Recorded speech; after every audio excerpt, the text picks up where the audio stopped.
Kevin, movies stink right now, and I thought we should talk about it. And if you saw my newsletter, I spoke about it. But Memorial Day weekend, we had Furiosa, and what else do we have? I don't even remember because none of them actually were that memorable. Garfield. Because we needed another Garfield Sony. movie. Sorry, Sony. Garfield did come out, and they all bombed. And this was the first time in, I think it was since 1995, we haven't had this poor of a Memorial Day weekend at the box office. And I hadn't really seen a lot of people talking about this, probably because the media doesn't want to talk about it, and there's a lot of other stuff going on, and we're not going to talk about the Trump situation. So we're going to talk about this. But I thought it was pretty interesting that we are significantly down. We're not even close to pre-COVID levels in terms of ticket sales and box office. We're so far below where the movie industry was pre-COVID. And I wanted to get into why that is. And I think some of this too is, as you go down the list of movies, it's a lot of sequels, like the fourth rendition of certain things, or it's a lot of reimagining old intellectual property or old ideas. So you're remaking a film. People just are not looking to make new ideas. They're not being innovative. They're not taking chances. I mean, let's not even mention that the comedy genre is completely dead in the box office. But it seems like film execs and filmmakers are just not taking risk. And I think a lot of that has to do with the studio. They're probably not funding a lot of these projects. But I don't want to see Mad Max 3. Like, I don't. I don't want to see the third rendition of a Garfield movie. I don't. Like, I want to see original, cool ideas that are well marketed, that they didn't spend $200 million on. I think Oppenheimer and Barbie probably was like the last big box office that I can think of in my brain, which was last July or August. But yeah, that's kind of where we're at with this. And my newsletter went in depth on like what is going on, but I thought it was important to talk about, and it's just not something that I'm hearing a lot of people mention anything about. So with that said, Kevin's right here, and he's my co-host. I am. And summer is supposed to be like the time for movies, right? And especially Memorial Day, that's kind of like the biggest start of the weekend.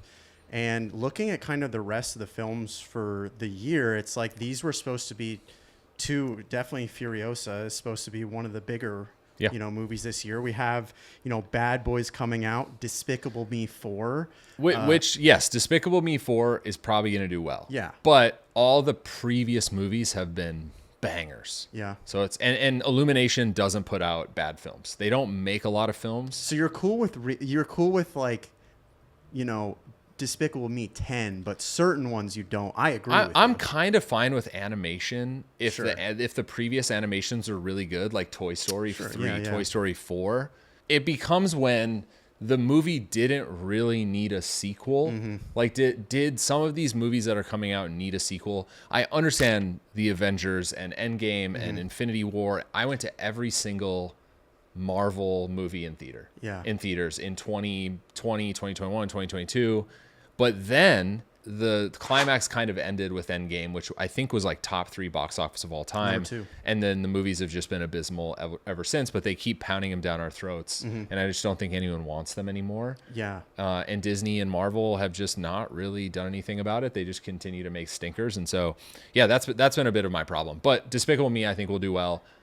Really unsure about Bad Boys 4. I don't know. I don't know how we don't have how Bad Boys 3 did in box office. I can imagine it did fine. Yeah. But this is my point.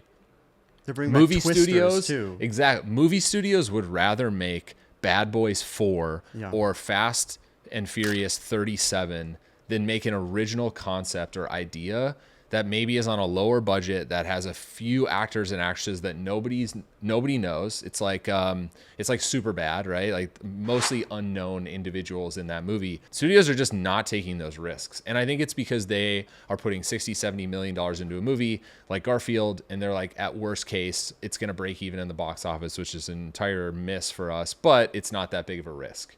And that is a bit of the problem. Is we're going to continue to see Bad Boys 6, Bad Boys 7, Fast and Furious 10, Fast and Furious 11 before we see any original concepts. And that is such a problem in the movie industry right now. And it's, I think, the problem why the box office is so low, mixed with another thing that you put in here, which I thought was pretty interesting. And this is the first question I asked you, is like ticket sales over the years. Yeah. In 1995, the average ticket price according to this data that Kevin pulled, which could be fake but could No, it's also be real, was $4.35. Was the average ticket price in 1995.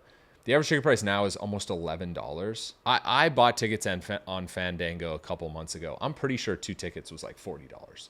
I don't know what was going on. I think I bought tickets to Oppenheimer, and maybe it was more expensive, maybe it wasn't. I don't know.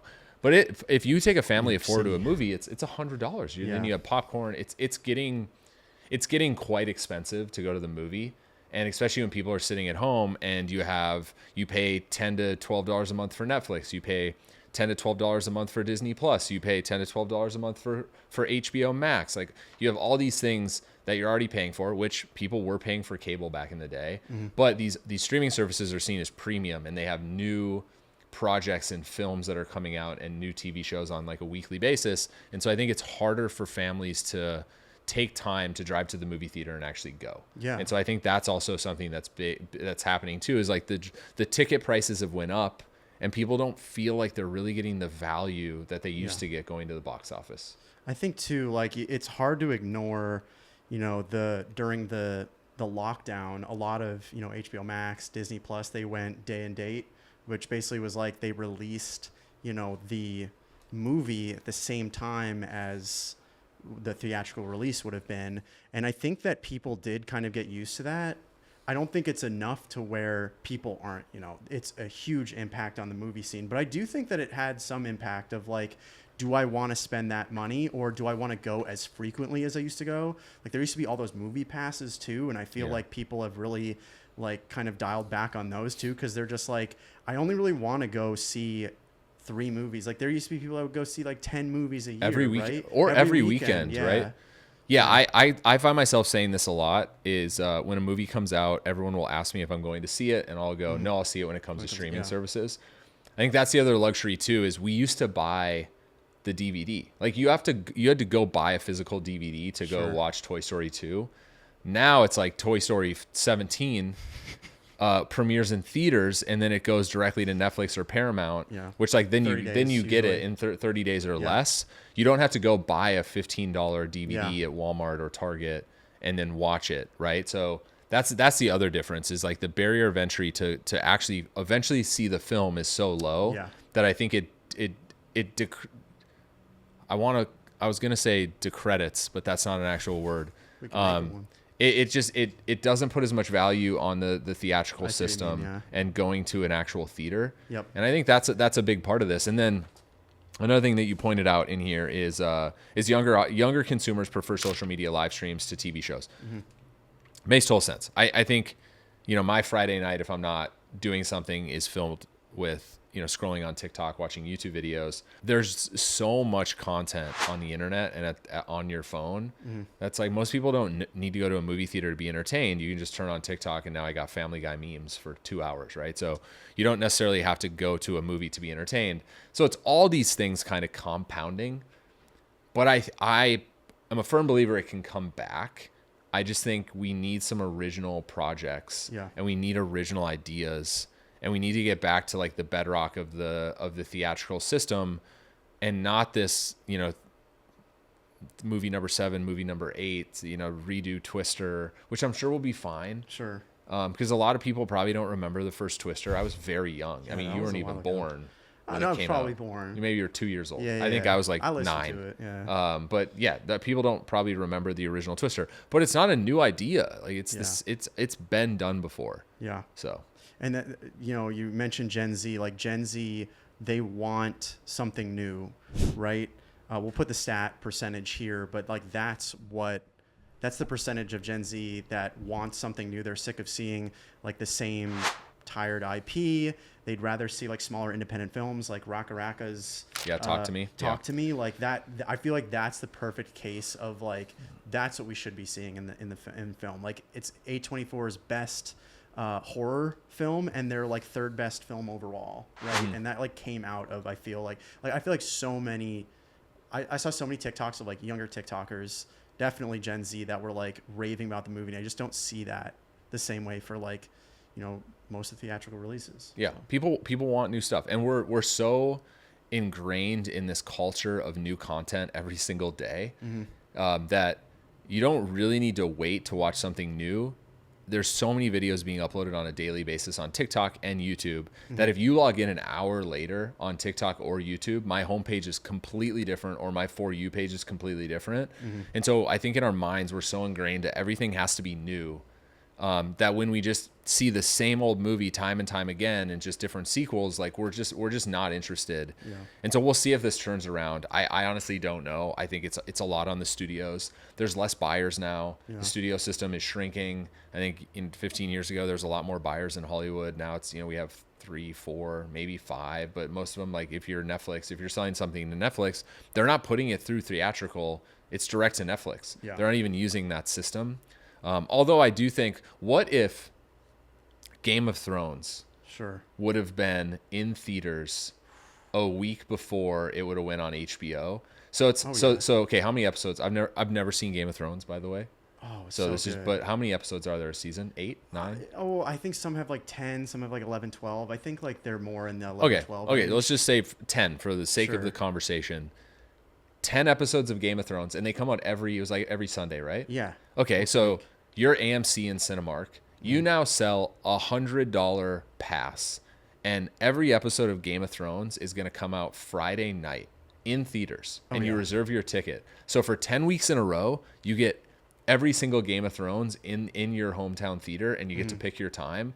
I think people should be looking into this. I would pay for that experience. Exactly. And they could partner up. HBO could partner up with Cinemark and AMC on that. Yeah. And now all of a sudden you get to watch Game of Thrones in IMAX every Friday with your boys, I'm getting eating popcorn. But why? Why is nobody doing that?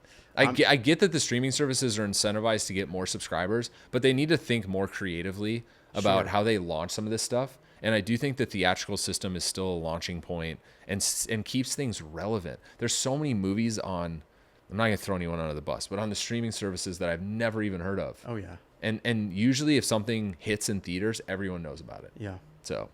And I'm thinking specifically for all my Game of Thrones people out there, you know exactly what episode in season 3. If I was there in a theater with like 100 people, I would have been losing my mind. And I feel like that's like another good point is that like you pay for an experience in the theaters. And like you see first season does really well. And then like second season, you're like, all right, we're going to drop, like you said, like a 2 week or a 1 week early thing. And another thing I was thinking about is because they're making, Eli Roth is doing Borderlands. I feel like a good way to experiment with like new IPs, I guess, like, cause Fallout did really, really well. Like video games, I feel like is what you test, right? Like, I feel like that could be a good, cause video game adaptations are getting better. You mentioned it. Way better. Yeah. So much better. From the days of Doom to now, like we've made strides. All the Dooms. Yeah. I feel like that's like a good point. Cause I wouldn't be surprised if in the next couple of years you start seeing like, they're trying out Borderlands because they're like, what has like really good storytelling, or like a Skyrim movie, like that to Bioshock, me. That's Metal Bioshock. Gear Solid. Yeah, like that's to me. I think like that is the experimentation. Okay. If you're Amazon, why did you not hold the finale of Fallout and do a theatrical rollout for 2 weeks? So you watch all of it on Amazon, but the final episode is available in theaters a month later, and so everyone has to wait. And like there's a cliffhanger to the final episode, and then it's in theaters, and then it's available 2 weeks later on Amazon Prime, whatever. So maybe people will be like, I'll just wait. But I do think there would be a big culture of people going like, Definitely. I need to go see that in theaters, and Amazon would partner with the theaters on that. I don't know. Maybe I'm crazy. Maybe I'm missing something, but I hope this isn't a trend line that we continue to see time and time again, where it's like Memorial Day weekend is just completely abysmal and nobody is going out to theaters because there's just nothing that interests them. But that's a little bit of my rant that I wanted to go on, but I do think it's something that people should be paying attention to, and younger kids aren't going, as we kind of mentioned earlier. So let's see how the studios kind of respond now that Memorial Day weekend was so poor, and we kind of know what the rest of the year looks like in terms of movie rollouts. So we'll be able to track this in real time. I'm sure it's something that you and I will talk about again in the coming weeks on this podcast, because I'm going to track it pretty heavily. But as of right now, it was a terrible Memorial Day weekend, had some big bombs. And if you haven't subscribed to my newsletter Nightlight, I'm going to link it down below. I usually talk about topics like this, or just things that interest me on a weekly basis. It comes out every Thursday. So go sign up, and you'll probably just know some of the things that we're diving into a little bit deeper, that are away from like this show. But subscribe.